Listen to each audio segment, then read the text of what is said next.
The General Secretary of the RMT Union, Mick Lynch, has warned that a proposed rail strike would bring the country to a standstill, prompting Transport Secretary Grant Shapps to consider drawing up laws requiring a minimum number of rail staff to work during a strike. And if those numbers were not met, the industrial action would be deemed illegal.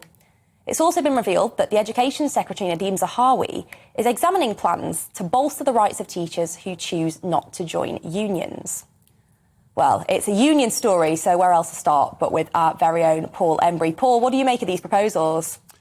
Well, I think they're wrong. I think they seek to change the goalposts. I mean, if we believe in the right to strike, then it seems to me that if you then put obstacles in the way of as a government to try to make it virtually impossible to strike, then probably you don't believe in the right to strike in the first place. And I think any civilised modern democracy should defend the right of people to withdraw their labour if they believe they've got a genuine grievance. And these proposals from government to make it more difficult for people to strike seem to me to be a bit like a boxer who, having started the boxing match and knows the rules, gets hit and suddenly says, well, I don't want you to hit me hard again, so I'm going to order you to fight with one hand tied behind your back. And the truth is, Deanna, where has this come from? It's come from the fact that workers are sick and tired of having to pay the price for an economic situation that was not of their making. First of all, the financial crisis, now the cost of living crisis. For a decade, they had to put up with austerity. Now they're struggling to make ends meet as a result of the cost of living crisis. Many workers, both in the public sector and the private sector, have not had decent pay increases for many years. They see directors' pay running away at a rate far more than their own pay does. And frankly, people have had enough, and they're organising through their collective institutions, their trade unions, to hit back. And I think they're right to do so. And I think the Tories should listen to them rather than trying to crush them.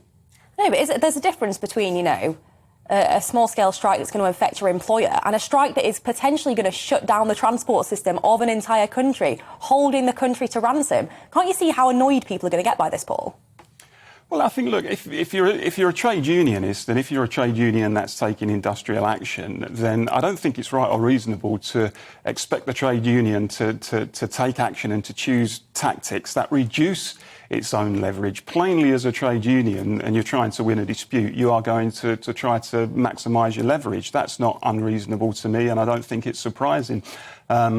Just as the government and an employer would seek to do exactly the same thing from their point of view to try to undermine the strike action. But look, as I said, Deanna, people in this country are struggling to make ends meet. For a long time now, they've had to pay the price of decisions taken by others, of decisions taken by government, of crimes that were committed by the bankers. And they've been told, look, you have to pay the price of those decisions. And I think they're at the end of their tether. And it's a long time, frankly, since we had concerted industrial action in this country on a widespread and on a national scale. But the point that I would make is workers don't resort to that unless they think they're genuinely justified. When people take strike action, they lose money themselves. And during a cost of living crisis, that is going to have a particularly acute effect on them. They're doing it because they feel that they're justified, and rather than trying to take the big stick approach, which is what the government is doing, get around the table, listen to their grievances, listen to the fact that real wages are falling, listen to the fact that the austerity has had a real impact over the last decade and people are struggling to put food on the table. And then, if they listen, then they might have a proper solution. So, Arlene, I want to bring you in on this. What do you make of the fact that the RMT are proposing these kind of wide-scale strikes? And do you think the government is justified in the action that they want to take? Well, first of all, Paul's right. Workers will suffer if unions go on strike. But of course, that's always the case. It's the workers that suffer. It's not the union bosses that will suffer as a result of the strike that they're pushing. And I think it's quite disgraceful to read Mick Lynch's comments today as if he's celebrating the fact that he's going to have the biggest general strike since 1926, as if that's something that should be celebrated. There's no reality in respect of what's being proposed here, because workers will suffer. And I think it points again to the fact that trade unions are actually out of touch with the people that they are supposed to be representing.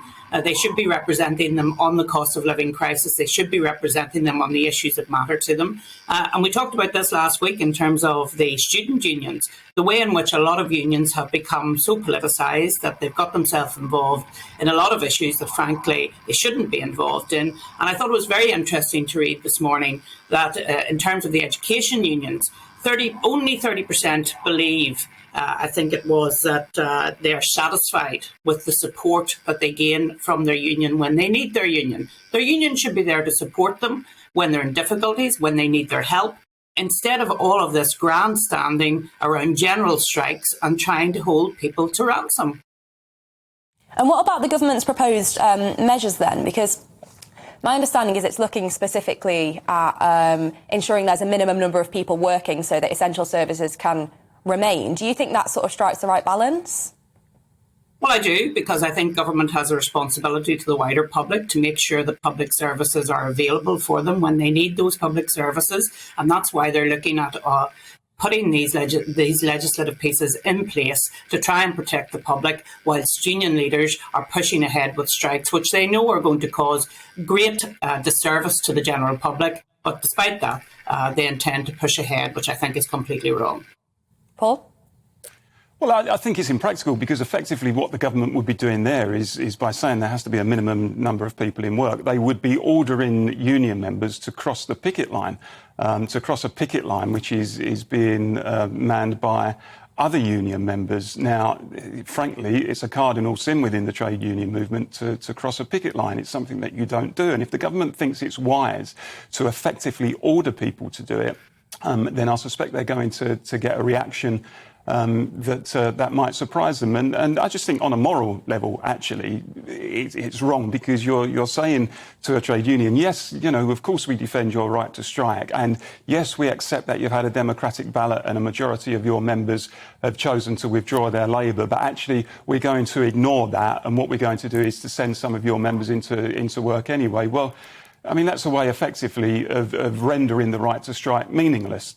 Because what you do is say, well, any impact that the strike is likely to have in terms of leverage on the employer becomes completely diminished. And as I say, we've already got in this country some of the most restrictive trade union laws in the advanced industrial world. It is not easy to go on strike in Britain. And when the Trade Union Act came in a few years ago, set minimum thresholds for turnouts, etc., it became even harder to take strike action. And like I said, Deanna, the truth is that people do not do it as a first resort. I've been on strike on a few occasions. I've stood on picket lines. I know how difficult it is. You agonise over the decision, particularly somebody like me in the fire service. You agonise over the decision, and you know the impact that it's going to have on your family financially as well. But you do it because you've got a genuine grievance. And if anyone can say to me that workers in this country have not got a genuine grievance after 12 years of an economic situation that they have had to pay for and that they've had to bear the brunt of, then I would say you're on a different planet to me. And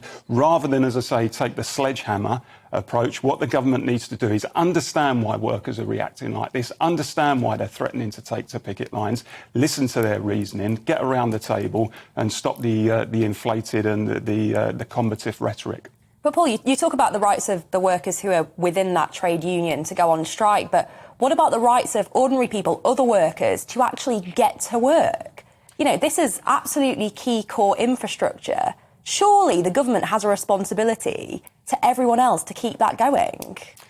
Well, what I would say, Deanna, is if you take that argument to its logical conclusion, then you effectively rule out the right to strike. That's where that argument takes you. Because, of course, by definition, any strike, any industrial action will cause disruption to operations. I mean, let's be brutally honest. That's the purpose of taking strike action in the first place, because, you want to withdraw your labour in order to send a message to your employer or the government, whoever it is, that this is what we are worth. This is what can happen if we weren't here.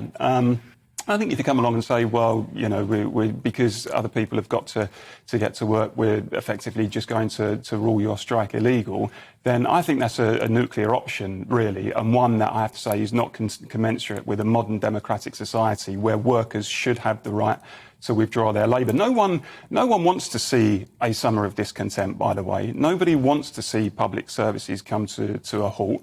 But there's a reason why it's happening, and it's the anger that is bubbling away beneath the surface of people who feel that they're just at the end of their tether after being forced to pay the price for decisions that are made by government and bankers. And like I say, the responsible, reasonable thing for a government to do is not to say we're effectively going to ban your strike action as good as, but yes, you've got a grievance, we know your real wages are falling, we know you've suffered austerity, we know you're struggling to put food on the table. Let's have a plan to deal with that instead. Arlene, I want to come back to something you said there, which was about unions often getting overly politicised and getting a little bit out of touch with their actual membership. To me, it feels like the reason that the strike, particularly in London, has been called on Jubilee weekend is not just to cause the maximum possible disruption. To me, that feels very politically charged and some sort of weird anti-monarchy sentiment from some of these highly politicised union leaders. Do you agree? Oh, I absolutely agree. I mean, the fact that they are targeting the Jubilee weekend, the fact that it's going to impact, I understand, on the stations which are right beside Buckingham Palace, Green Park, I think is one of the stations affected. I understand there's been a grievance between the employees and management in and around that area now for some time. Why it hasn't been dealt with, I don't know. But to target Jubilee weekend is malicious, and it actually is very damaging, I think, for those of us who want to celebrate the Jubilee weekend, to look on and see you're only doing this because it's a celebration of the monarchy, and you're doing it this weekend to cause as much annoyance as you possibly can. And I think it's completely wrong, and that threat to strike on Jubilee weekend should be removed, and it should be removed very quickly, because I think the unions need to have the support of the public. I think Paul will recognise that if they're going on strike. And if they're doing something as politically charged as that, they will lose support. And I think they need to withdraw it immediately. Paul, I'm curious about that. Do you think tactically this has been a bit of a miscalculation by the unions? Because this is really, really going to frustrate people, isn't it? And as Arlene said, you're not going to have the support of the public. Well, I mean, I guess we'll have to wait and see. I think that it's not just trade unionists who are quite angry at the situation that they're finding themselves in at the moment. I think it's millions of workers across the country, not just in the public sector, but the private sector as well. But what I would say, Deanna, on the broader point about trade unions, let's not lose sight of the fact that pretty much every advance that has ever been won by working people in this country has come about as a result of trade unions, as a result of trade union campaigning. You know, whether it's the national minimum wage, whether it's decent health and safety laws, whether it's annual leave, for example, protections in the workplace, decent pay and conditions and pensions and so on. No employer or government ever comes along to a group of workers and hands them these things on a plate. Workers have to organise through their collective institutions and to fight and to struggle in order to secure them. And that's historically what the trade union movement has done in Britain. Now, that doesn't mean, of course, that every action that is ever taken by a trade union everybody has to agree with, but it certainly is to recognise the importance of trade unions in delivering for workers over the generations. And there are workers today who enjoy much better conditions of service and better protections in the workplace, not just in the public sector but the private as well, as a result of that sustained campaigning by trade unions. Let's never forget that. Well, of course, Arlene. I just wanted to ask Paul about the poll that was carried out in education unions, which has come back to say that only 30% believe that they get the support that they need. I have to say that is reflected in my experience when I was a member of the Legislative Assembly here in Northern Ireland. When I went to trade unions to try and get them to support some of my constituents, they would support them so far, and then they dropped them just as they were about to go into a tribunal. So I recognise that statistic, and I have to say it is disappointing that actually unions aren't supporting the people that they should be supporting and instead involving themselves in politics. Do you recognise that?